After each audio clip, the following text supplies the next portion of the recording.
कुत्ते की तौहीन है, कुत्ता गद्दारी नहीं कर सकता, कुत्ता वफादार होता है। तौहीन है कुत्ते की, कुत्ता ऑब्जेक्शन लेगा आपके ऊपर, तौहीन है। इधर सतीश मिश्रा, उधर अभिषेक मिश्रा मुलायम के साथ, उधर केसी त्यागी है। वो उन लोगों ने अपनी पार्टियां चलाया, आपके नेताओं को भी वही चला रहे हैं। क्या हुआ काशीराम साहब के मिशन का? सूखा रोटी खाकर साइकिलों से पार्टियां चलाई थी, बनाई थी। आज अरबों खरबों होने के बाद पार्टी की मान्यता खतरे में है। अरबों खरबों आने के बाद पार्टी की मान्यता खतरे में है। फिर भी कुछ लोग बोल रहे हैं, हमें सलाह देते हैं कि आप 2017 में चुनाव मत लड़ाओ, बहन जी का नुकसान होगा। मैं कहता हूं, जाओ बहन जी को समझाओ, सारे लोगों को, मनोवादियों को निकालो, 5 मिनट में बीएमपी बंद कर दूंगा, 5 मिनट के अंदर निकालो सबको। तो बोलता नहीं निकाल सकते, मजबूरी है। तो मैंने कहा यह आपकी मजबूरी हो सकती है, मेरी नहीं है, यह आपकी हो सकती है। जिन कार्यकर्ताओं ने 35-40 साल लगाया, परिवार का पैसा लगाया, जवानी लगा दी, आज उनको चुनाव लड़ना है तो कहते हैं 2 करोड़ है क्या, 5 करोड़ है क्या? कहां से लाएगा 2 करोड़? कहां से लाएगा 5 करोड़? 2 नंबरी आदमी लाएगा। जिसके पास भ्रष्टाचार का पैसा आएगा वो लाएगा 2 करोड़ 5 करोड़। बेईमानों के नीचे ईमानदारों को तुम लगाना चाहते हो। और मुलायम की पार्टी का तो आपको मालूम है, डेली नया न्यूज है, डेली नया न्यूज है, डेली का डेली। अखिलेश शिवपाल के ऊपर विश्वास नहीं कर रहा है। चाची 420 फिल्म आई थी, शायद अखिलेश को चाचा 420 लग रहा है। और मुलायम अखिलेश के ऊपर विश्वास नहीं कर रहा है कि बेटा नंबरी है तो मैं 10 नंबरी हूं। और अखिलेश बाप के ऊपर विश्वास नहीं कर रहा है, चाचा को छोड़ो, अपने सगे बाप पर विश्वास नहीं कर रहा है। और अभी नई पिक्चर चल रही है दंगल, तो उसमें गाना है, बापू तू तो सेहत के लिए हानिकारक है। अखिलेश अपने बाप पर भरोसा नहीं कर रहा है। अरे जो अपने चाचा का नहीं हुआ, जो अपने बाप का नहीं हुआ, वो आपका होगा क्या? और मुसलमानों को इस्तेमाल किया। 6% यादव है, 20% मुसलमान है, और समाजवादी का आधार मुसलमान है। और मुसलमान को कहना चाहिए कि तुमने पिछले चुनाव में हमारा आरक्षण के नाम पर वोट लिया, किधर है? तुमने 17 जातियों के नाम पर पिछली बार भी वोट लिया, किधर है? चुनाव आते ही याद आ गया। फिर 17 जातियां चुनाव में ही याद आती है। इस्तेमाल केवल करते हैं। मुसलमान को कहना चाहिए कि इस बार हमारे आदमी को मुख्यमंत्री बनाओ। अरे आजम खान को बनाओ, चलो बनाओ। बनाएगा क्या? वो अपने चाचा को नहीं बना रहा है, आजम खान को बनाएगा क्या? मुसलमानों के साथ धोखेबाजी हुई, मायावती ने मुसलमानों के साथ धोखेबाजी की। 2002 में गोधरा कांड हुआ, 10,000 मुसलमानों का कत्लेआम हुआ। मायावती डर के मारे मोदी का प्रचार करने चली गई। क्यों? अटल बिहारी मुख्य प्रधानमंत्री था, उसको डर लगा कहीं सुप्रीम कोर्ट सीबीआई की फाइल खोल जाएगी। मुसलमान बोले नहीं। 3 बार बीजेपी से हाथ मिलाकर बहन जी ने सत्ता हासिल की। और मुलायम सिंह बीजेपी का विरोध करता है, लेकिन राजनाथ सिंह के सामने कैंडिडेट खड़ा नहीं किया, राहुल और सोनिया के सामने कैंडिडेट तक खड़ा नहीं किया। तुम बेवकूफ समझ रखा है हम लोगों को। तुम हमारे पास आकर विरोध करते हो और अंदर मिले हुए हो, इधर आकर विरोध करते हो, अंदर मिले हुए हो। ये जो काम उन लोगों ने किया, दोबारा भी यही होने वाला है, हमेशा यही होने वाला है। मिशन को बहन जी ने कमीशन में बदल दिया, मिशन को कमीशन में बदल दिया है। और बहुजन मुक्ति पार्टी 2017 के चुनाव में है और 450 सीट लड़ा रहे हम लोग। 450 सीटों, 403 सीटों पर कैंडिडेट खड़ा किया, पंजाब में 70 सीटों पर खड़ा किया, गोवा में खड़ा किया, उत्तराखंड में खड़ा किया, भारत के हर कोने में खड़ा करेंगे, इलाज करेंगे तुम्हारा, हर जगह इलाज करेंगे, हर जगह इलाज करेंगे तुम्हारा। ये क्षेत्रीय पार्टी नहीं है, राष्ट्रीय स्तर में परिवर्तित पार्टी है। और हम लोग जो मुद्दा उठा रहे हैं, भारत की कोई पार्टी नकल भी नहीं कर पाएगी, कोई नेता नकल भी नहीं कर पाएगा, नकल भी नहीं कर पाएगा। नंबर 1 का मुद्दा है, जिन कांग्रेस आरएसएस के लोगों ने मिलकर बाबा साहब अम्बेडकर की हत्या की और उस समय 3 दिन पार्लियामेंट बंद थी और आईजी सक्सेना कमीशन बनाया, वो 70 साल में अभी भी रिपोर्ट लोगों के सामने नहीं लाया।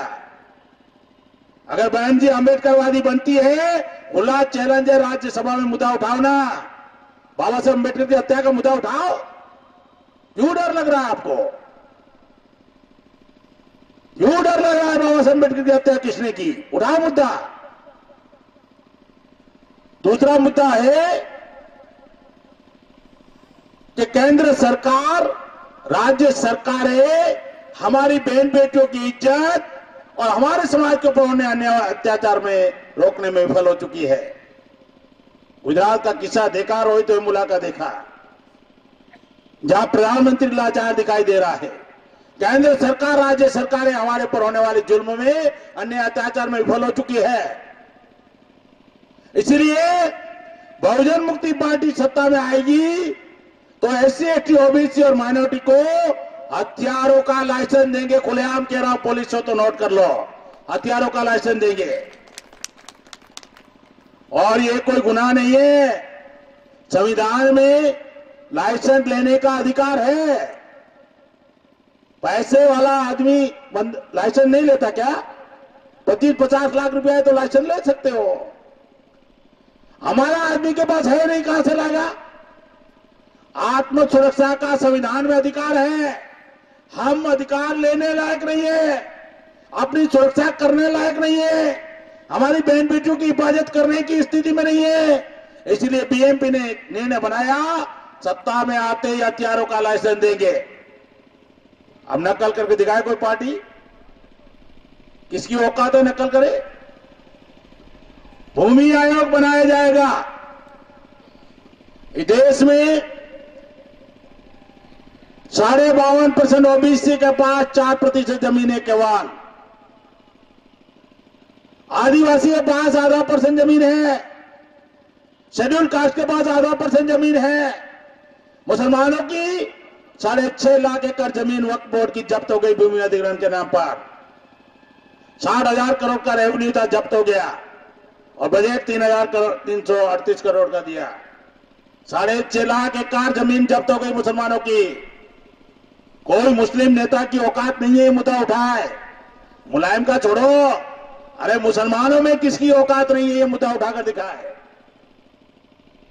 बीएमपी ने ये मुद्दा उठाया, सत्ता में आएंगे वो जमीन वापस कर दी जाएगी और भूमि आयोग बनाएंगे। 15% के पास 94% जमीन है और 85 के पास कितना है? केवल 6%। 6 सितंबर 1954 में बाबा साहब अम्बेडकर ने राज्यसभा में कहा भूमि आयोग होना चाहिए, भूमि की मर्यादा तय होनी चाहिए और अतिरिक्त भूमि जब्त हो जाएगी, भूमि विहीन लोगों में बांट दिया जाएगा। अतिरिक्त भूमि जब्त हो जाएगी, भूमि विहीन लोगों में बांट दिया जाएगा। अभी मुस्लिम लीग के एक साथी ने बताया कि भूमि का मुद्दा उठाना चाहिए। अरे है ही, मैनिफेस्टो में है, जब्त हो जाएगी जमीन और भूमि विहीन लोगों में बांट दिया जाएगा। केवल कानून तुम्हें बनाना आता ऐसा नहीं है। ऐसी जेड भूमि अधिग्रहण का कानून तुम्हें बनाना आता है, जमीनें छीनने का। अरे कानून हमें बनाना भी आता है, मौका मिले बताते इस देश को कैसे चलाते, मौका मिले बताते इस देश में क्या होता है।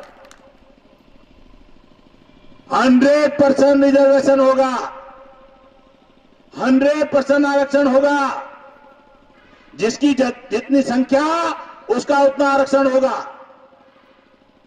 100% आरक्षण होगा। मुसलमान अगर देश में 15% है तो जीवन के प्रत्येक क्षेत्र में 15% उनको आरक्षण दिया जाएगा। ब्राह्मण अगर 3.5 है, 3.5 तुम्हारा ले लो, हमें कोई दिक्कत नहीं है।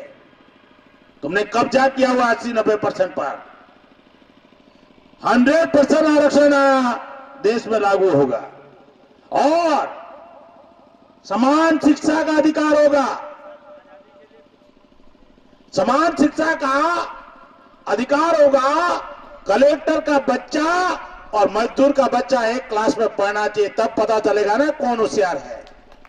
तुम हमारे बच्चों को खिचड़ी खिलाकर भगा देते हो, तुम्हारे बच्चे माउंट कार्मल सेंट जेवियर्स में पढ़ते हैं और बाद में तुम कहते हो कि तुम्हें मेरिट नहीं है।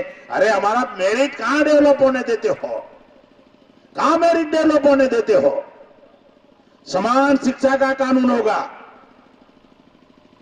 कलेक्टर का बच्चा, आईएएस का बच्चा और मजदूर का बच्चा एक क्लास में पढ़ना चाहिए, तब पता चलेगा कौन ज्यादा किसके अंदर दिमाग है। तुम हमारे लोगों को वंचित करते हो, अवसर से वंचित करते हो और बाद में गुलाम बनाते हो कि इनमें पढ़ाई लिखाई नहीं है। अरे कानून तुम ऐसे बनाते हो, हमारे समाज से पढ़ाई लिखाई खत्म कर रहे हो। और देश में कृषि आधारित उद्योग होगा। जहां पैदावार जिसका 10 गांव का है वहीं उद्योग लगना चाहिए, कृषि आधारित। अभी क्या है मालूम है, अगर किसान मेहनत करता है, गांव पैदा करता है, 15 रुपया होलसेल भाव है,